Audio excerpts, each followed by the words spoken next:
Un cordial saludo a mis estudiantes del curso de epistemología. Esta es la primera conferencia de las 3 que realizaré en este curso durante este semestre.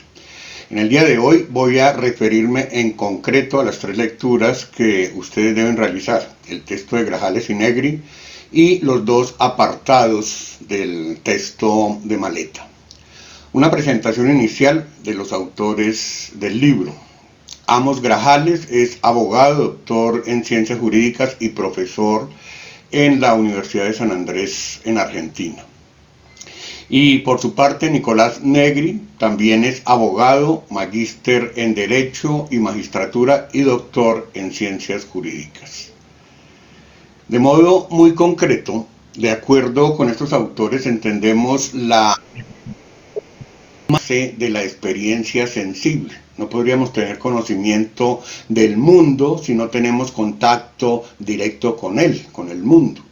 Pero además de ese contacto se requiere que intervenga la inteligencia.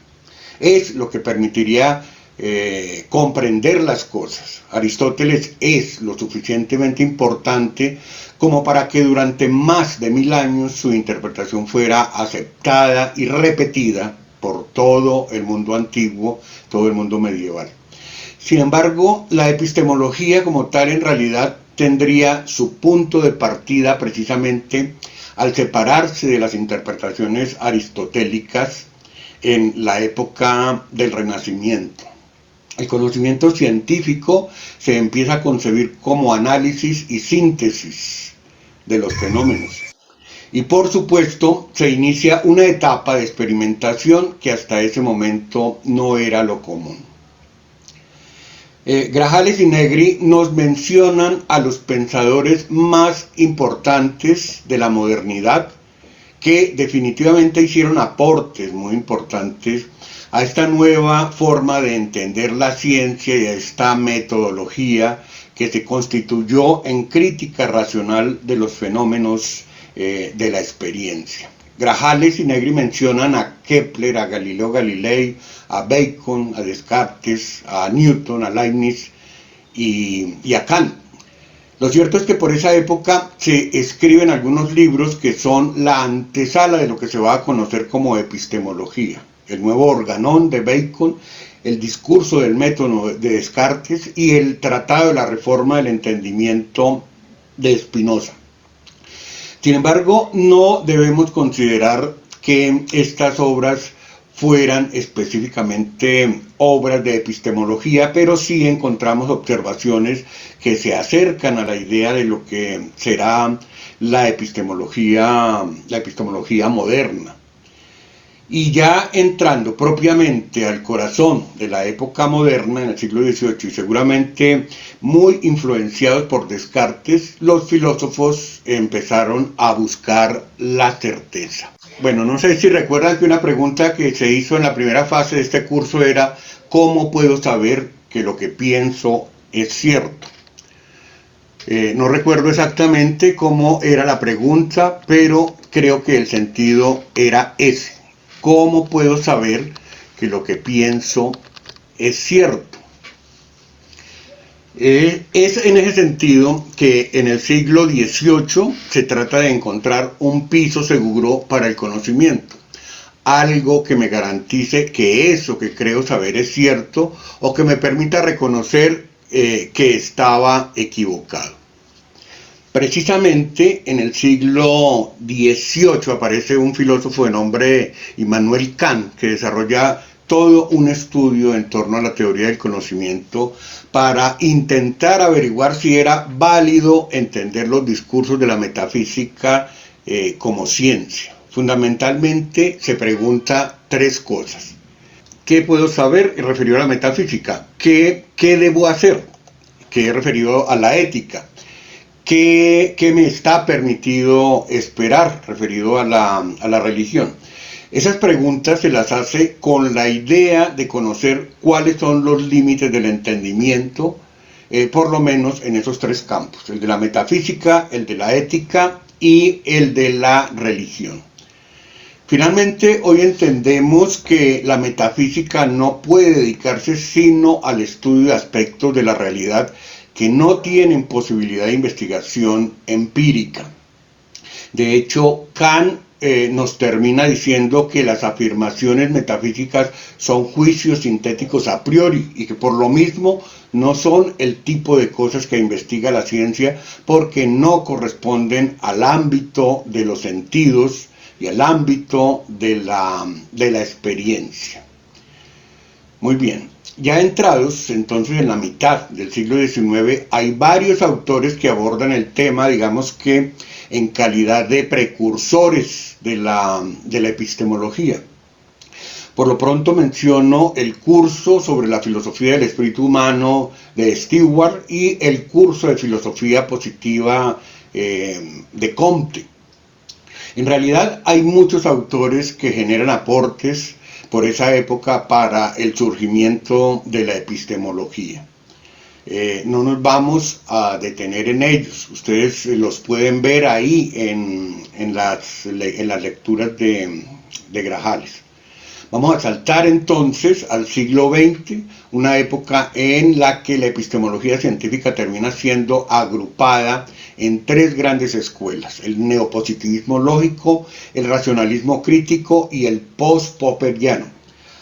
Algunos de los que Grajales menciona en esta parte también los menciona Maleta, así que esta parte tendría mucho de común entre las dos lecturas, los dos autores. El primero que mencioné, el neopositivismo lógico, tuvo como principales exponentes a Bertrand Russell y a Wittgenstein. De hecho, es bajo su influencia que hacia los años 20 del siglo se forma el Círculo de Viena.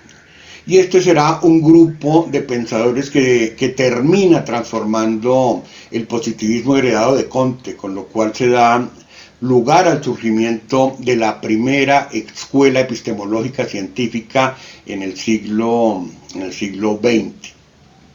El segundo que mencioné, el racionalismo crítico, se refiere específicamente a la epistemología de Popper. Popper instaura una nueva escuela y un nuevo discurso sobre la teoría de la ciencia. Y por último, los que llamamos post-popperianos van a presentar epistemologías que, aunque están inspiradas a veces en el positivismo o a veces en Popper, no terminan por identificarse totalmente con ninguno de esos dos sistemas. Pero sí es evidente que son muy influidos por esas escuelas epistemológicas. Por supuesto, hablamos de Thomas Kuhn, de Feyerabend y de Lakatos. Bueno, ese es el recorrido por el libro de Grajales y Negri, muy rápido, que obviamente ustedes deben profundizar para poder interpretar el texto de una mejor manera. Aquí estamos haciendo es un panorama muy general. Continuamos entonces con el otro autor que ustedes deben trabajar, Héctor Maleta, que es un profesor de la Universidad de Buenos Aires, es licenciado en Sociología y doctor en Ciencias Sociales. En la guía dice que deben leer y resumir de la página 15 a la página 29 y luego deben leer de la página 88 a la página 104. Vamos entonces con la introducción del texto de Maleta. En esta introducción Maleta nos señala tres aspectos muy importantes en la tarea del hacer ciencia. ¿Cómo definimos la ciencia? ¿Cómo es que se hace investigación científica? Y cómo es que se divulgan los conocimientos científicos. Según Maleta, esos tres ámbitos temáticos de la ciencia se suelen presentar en su desarrollo separados. Sobre este hecho de que se desarrollen o se expongan como asuntos separados, para Maleta eso no es conveniente porque se pierde la percepción de unidad, de estar hablando de una misma cosa, y porque cada una de esas partes para Maleta hace parte de la ciencia.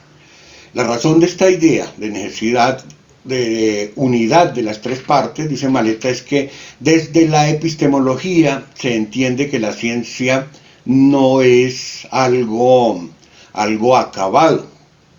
Según Maleta, la ciencia no es algo que se sabe, sino que más bien es esencialmente algo que se hace. En este sentido, el proceso del hacer ciencia pasa por la definición de lo que entendemos por ciencia, que se debe incluir la investigación misma y que también se debe incluir el proceso de su divulgación. Cuando cotidianamente la gente opina de asuntos científicos y no científicos, en general opina sin mayores fundamentos, no tiene muchos argumentos, no tiene pruebas y finalmente termina siendo claro que está repitiendo algo que dicen por ahí o que lo escuchó en YouTube, o eso en últimas no es más que una creencia, y sobre ese punto la gente puede creer lo que quiera, cualquier cosa. En cambio, cuando se trata de la ciencia se esfuerza por construir enunciados válidos de diversos aspectos de la realidad con base en el desarrollo de un análisis objetivo, racional y sistemático. En esta introducción, Maleta se distancia de la idea de que la ciencia sea un conjunto de conocimientos ordenados, susceptibles de ser verificados. En este sentido, más bien sostiene que la ciencia no necesariamente es el conjunto de proposiciones científicas que son ciertas, y afirma que por el contrario, esas proposiciones, que luego con el tiempo terminaron siendo falsas, también son parte de la ciencia.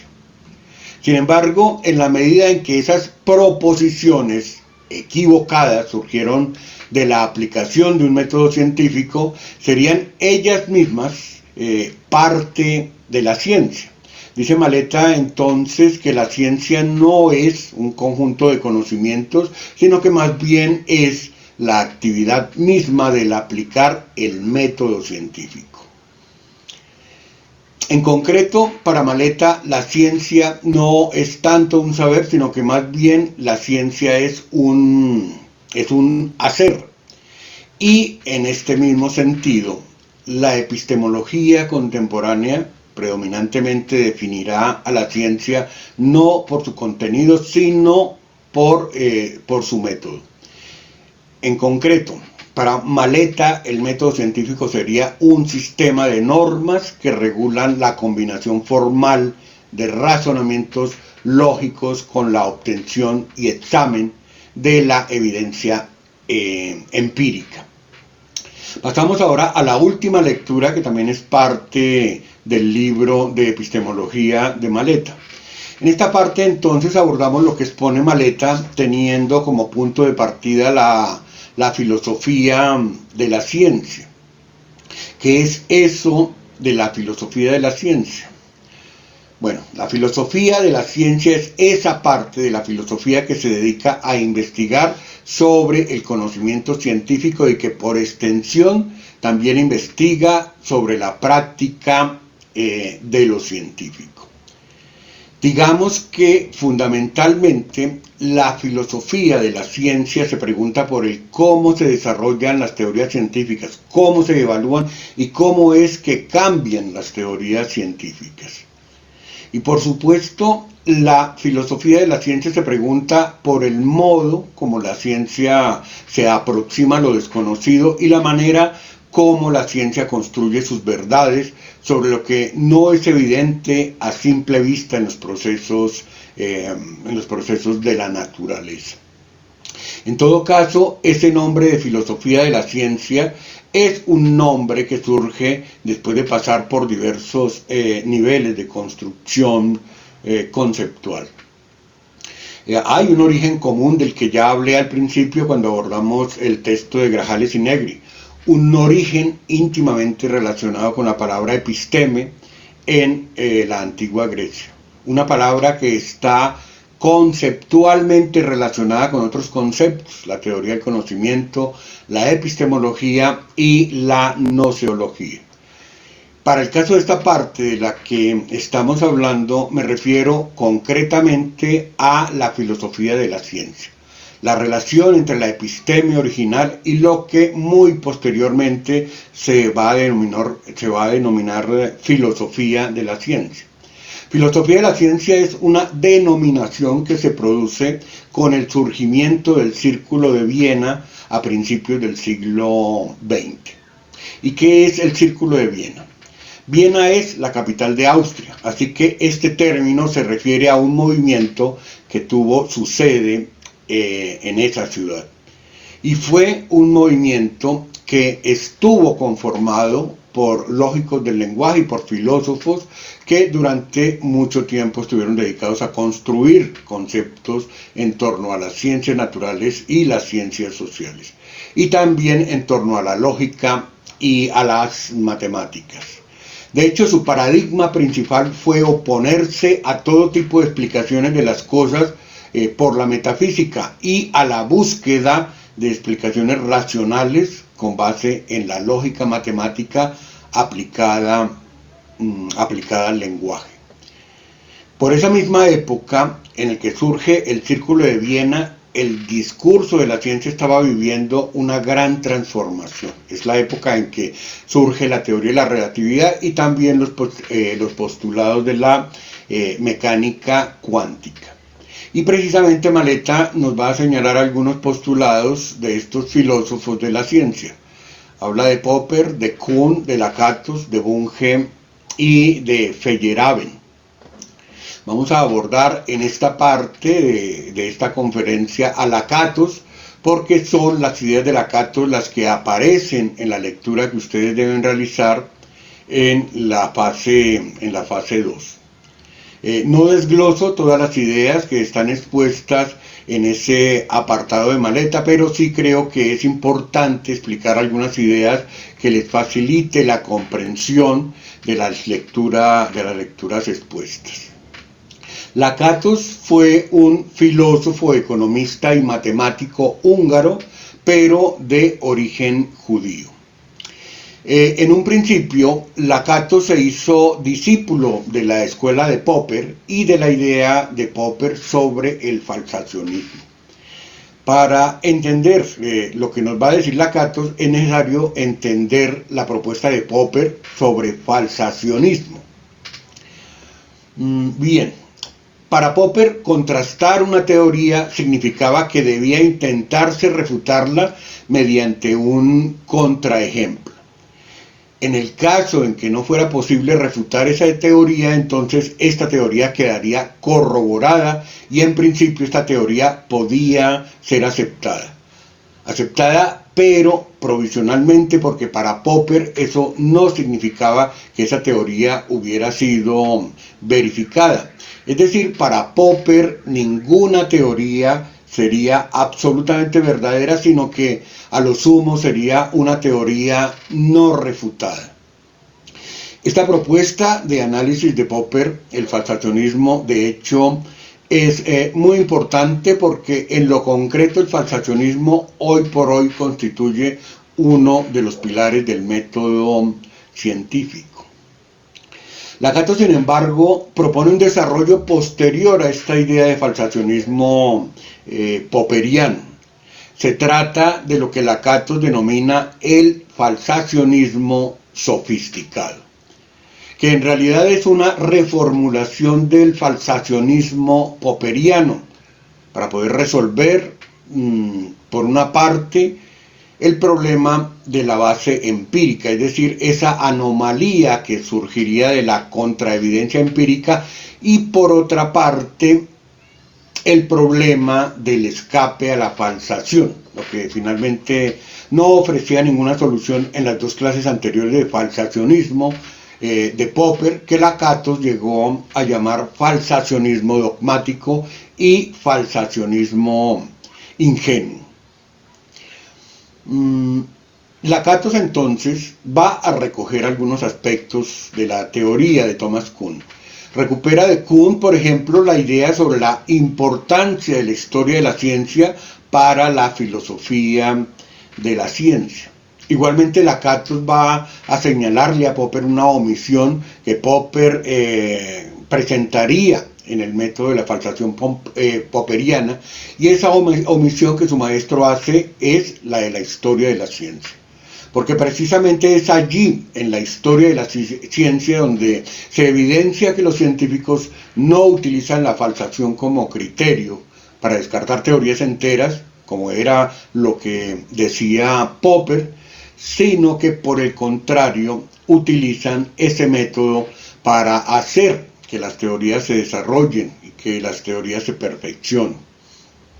Pero además Lakatos también va a contradecir a Popper en el segundo punto de la falsación, porque nos dice Lakatos que para el desarrollo de la ciencia es necesaria la confirmación de los supuestos científicos, porque no habría avances si los supuestos no se mantuvieran vigentes durante mucho tiempo.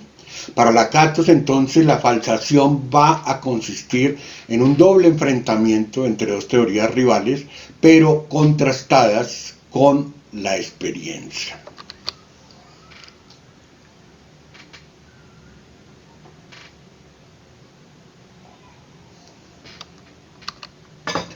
Las teorías rivales se confrontan con la experiencia. Luego de la confrontación, una de las teorías termina siendo aceptada y la otra termina refutada. Para Lakatos, la refutación de una teoría dependerá del éxito total de la teoría rival. Y sería entonces desde esta idea de confrontación entre dos ideas que Lakatos nos va a plantear una nueva unidad de análisis, una forma de análisis que él va a llamar programa de investigación científica.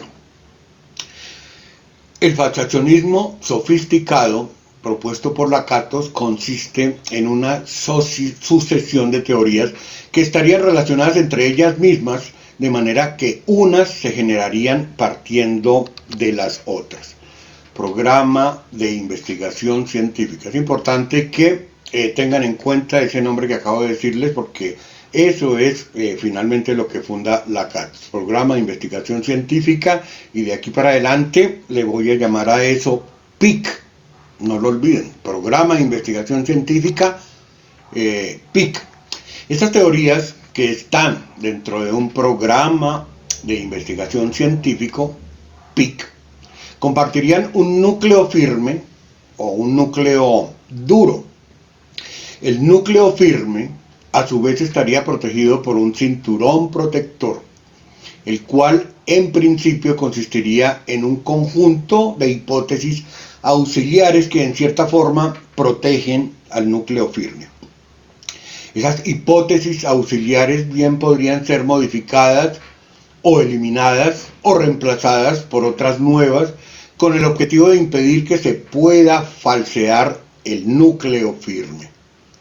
Imagínense un estadio de fútbol, con una selección de futbolistas dentro del estadio que serían intocables, y afuera, alrededor del estadio, una serie de futbolistas de la reserva y quizás de hinchas convencidos, los cuales tendrían por función defender las capacidades de los futbolistas que están adentro.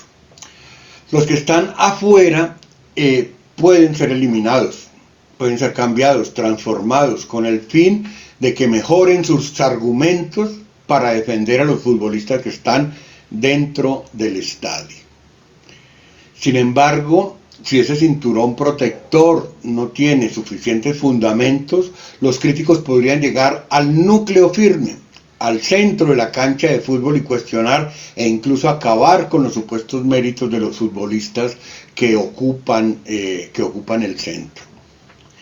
Esto, por supuesto, es un ejemplo, como para que se lleven una imagen de la idea de lo que está diciendo Lakatos, pero a nivel conceptual. Nos dice Lakatos entonces que dentro de un PIC también habría una heurística negativa y una heurística positiva. Una heurística no es más que un método para aumentar el conocimiento.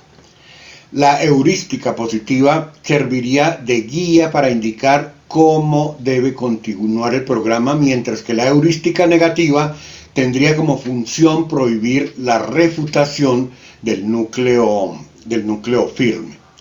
Si se da el caso que un PIC se enfrenta a anomalías empíricas que teóricamente no se habrían podido predecir, se haría necesario reemplazar el PIC original por un PIC rival.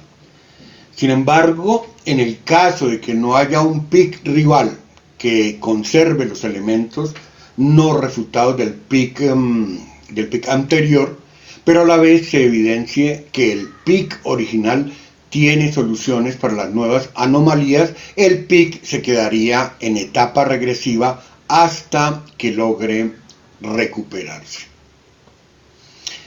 Lakatos nos dice que los PIC pueden ser degenerativos cuando el programa ya no predice fenómenos nuevos por mucho tiempo, o que los PIC podemos denominarlos progresivos cuando el programa tiene éxito.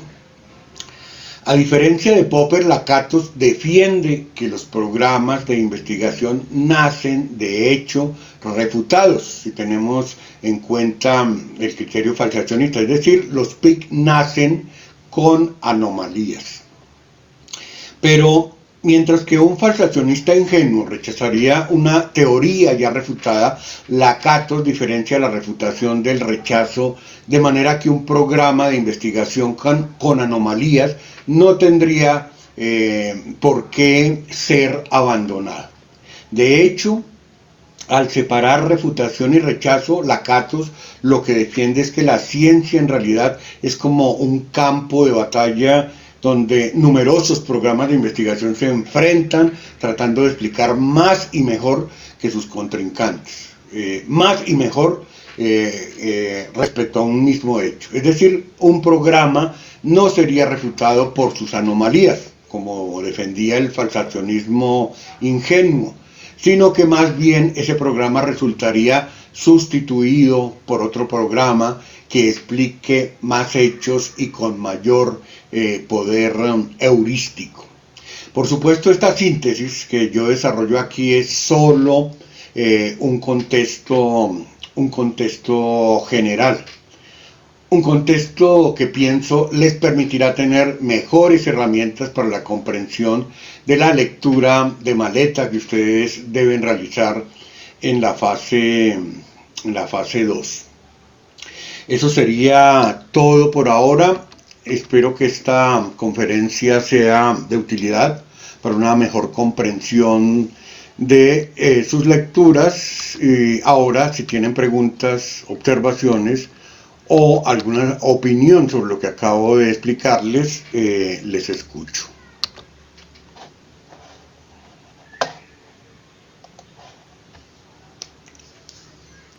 Bueno, tutor, pues primeramente yo le agradezco, digamos, por el recorrido que usted nos hace, porque realmente como que nos centra y es específico en ciertas ideas que pues usted nos da, ¿no? Porque pues para mí, para mi opinión personal, el hablar de epistemología, pues digamos que no es tan fácil, y el entendimiento por las lecturas que hemos tenido, pues eh, es difícil de comprender, pero digamos que en el recorrido textual que usted nos hace, pues es más fácil. De pronto cuando hablamos de la diferenciación que hace entre los autores, para mi concepto está, digamos, muy bien argumentada, y eso me lleva a mí digamos, como a entender y a comprender cuando usted me habla, por ejemplo, de la GATS, como cuando usted me habla del PIC, cuando usted me habla. Entonces, cuando yo voy a leer, pues obviamente lo voy a entender mucho mejor, y para mí es el escenario pues va a ser más amplio y mejor para expresar en la fase 2 del trabajo que usted nos está solicitando. Entonces yo le agradezco, porque de verdad que para mí sí fue muy argumentativo y muy bueno. Muy bien, Adriana, muchas gracias. ¿Alguien más?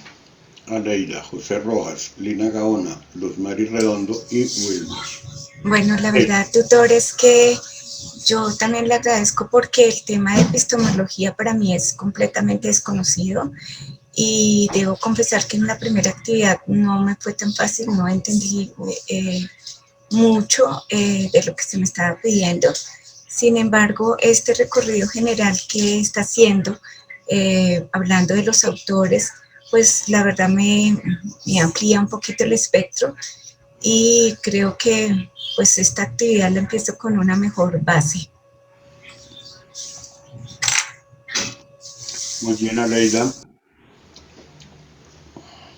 Bueno, ¿alguien más tiene alguna pregunta? ¿Alguna participación?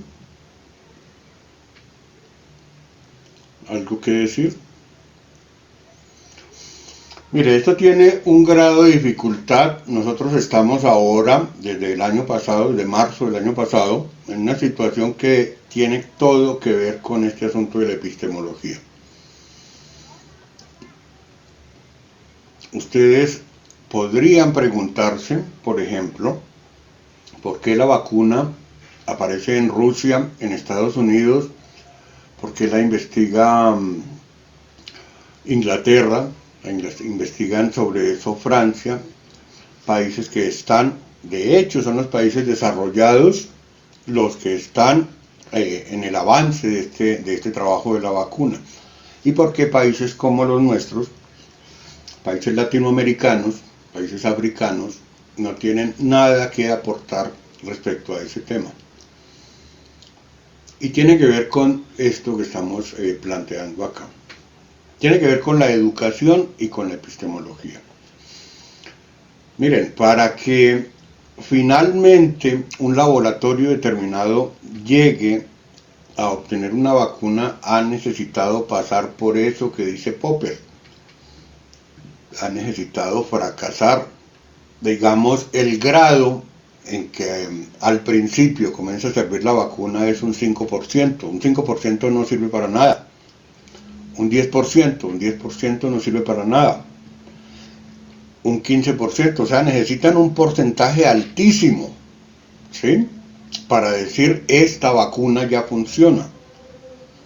Y no les sirve, o sea, la ciencia no funciona con fe. Imagínense, ninguna de las cosas de la ciencia funcionan con fe.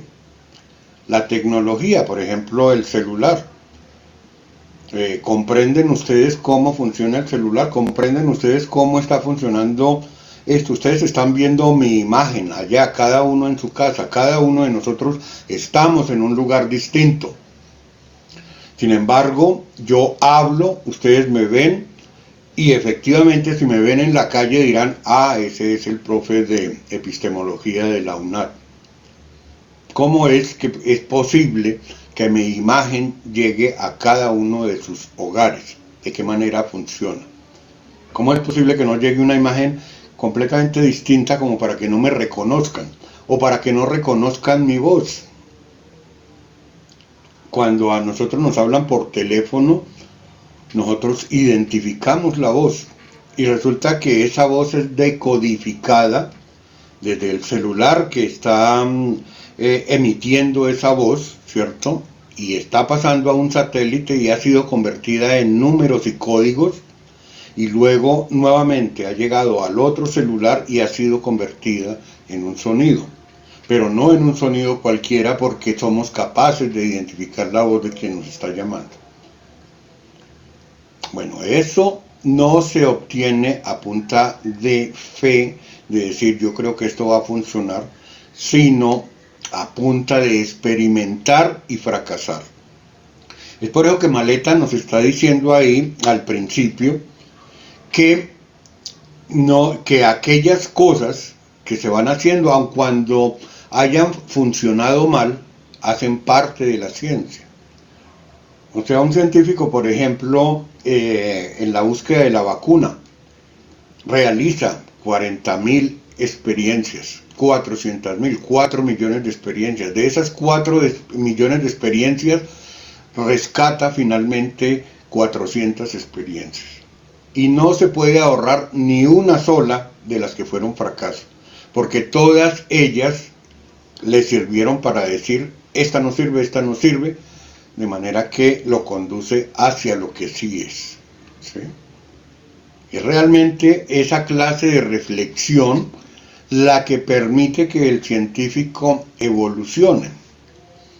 Y claro, mire, a diferencia de cosas que ustedes conocen como milenarias, donde la verdad estuvo desde hace 5.000 años y sigue siendo igual y funciona igual, la ciencia se va modificando porque necesita perfeccionarse y porque no es perfecta. Porque no es perfecta. O sea, de un momento a otro surge un error y el error es catastrófico. Mandan a unas personas, por ejemplo, al espacio y la nave espacial explota.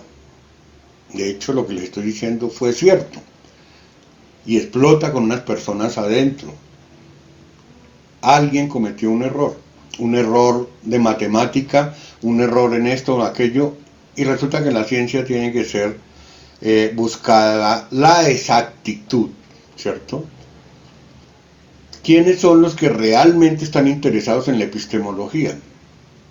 Ustedes lo que necesitan es tener una idea de qué es la epistemología, pero el científico real, tiene una idea muy concreta de epistemología porque eso es lo que le orienta su trabajo, lo orienta metodológicamente hacia dónde es que va.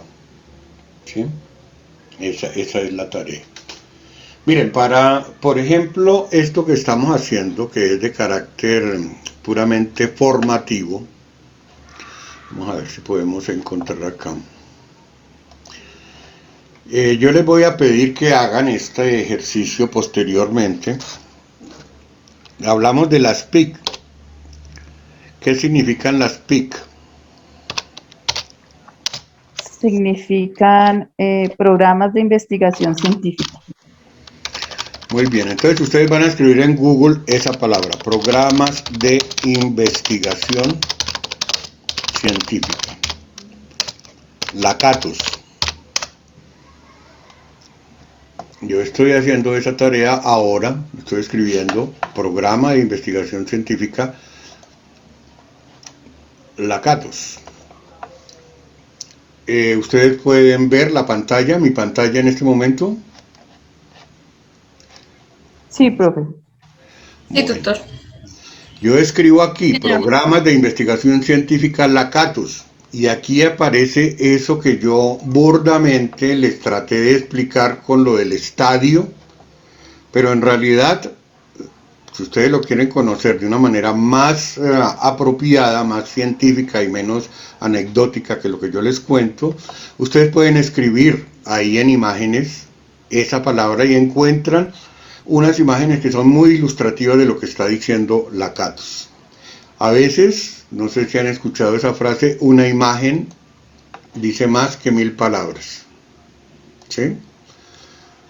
Esta imagen, por ejemplo, que me acabo de encontrar acá, quería mostrarles esa imagen, sí, aquí está.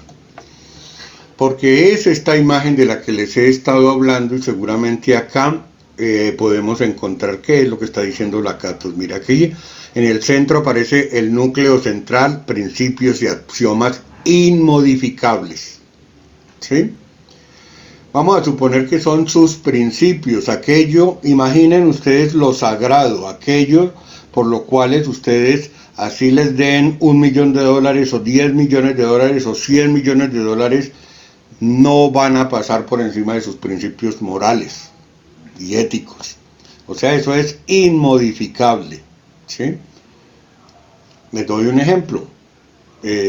Para quienes somos padres, nuestros hijos, no los vamos a vender ni por 100 millones de dólares, ni por 1000, ni por 100.000, son inmodificables. ¿Sí? De eso estamos hablando acá. Pero resulta que independientemente de que sean inmodificables, pueden haber ataques desde afuera, constantemente. ¿Sí? Y bastaría, por ejemplo, en ese caso de esa idea de los padres que no venderían a sus hijos, bastaría con que una familia lo hiciera, un padre o una madre lo hiciera para que uno dijera, ese principio ya no era inmodificable. Porque aun cuando la mayoría no lo haría, hay padres que sí lo harían. ¿Sí? El principio rosado, digamos que son los argumentos ¿cierto? Los argumentos que le permiten a usted decir no. Eso, esta parte que está aquí es intocable. ¿Cuáles son los argumentos? Son estos, ¿sí? Pero si esos argumentos no son fuertes, entonces desde afuera se van a chocar, ¿sí? Y van a decir, no, esos argumentos son débiles, usted puede esto y aquello, y finalmente alguien en el centro se va a terminar vendiendo, digamos, a esa idea. Eso es solamente un ejemplo, porque estamos hablando es de discurso científico, no de discurso ético, ¿sí? Bueno, escucho a la última persona y ya damos por terminada esta reunión porque ya van a ser las 3 de la tarde. ¿Alguien más o algo? ¿Quién más quiere intervenir aparte de las personas que ya hablaron? Bueno, pues profe, Wilmer Layton.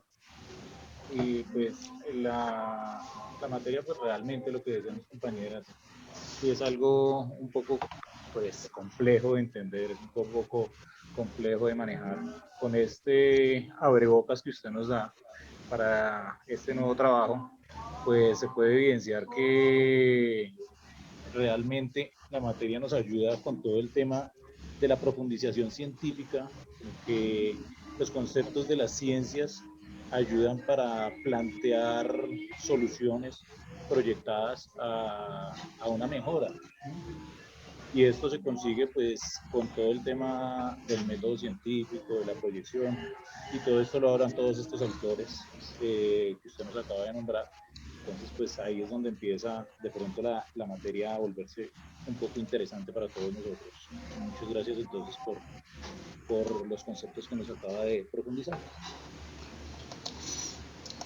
Muy bien, Wilmer, interesante porque también quiero que se lleven, esto lo explicaré posteriormente, pero quiero que se lleven una idea.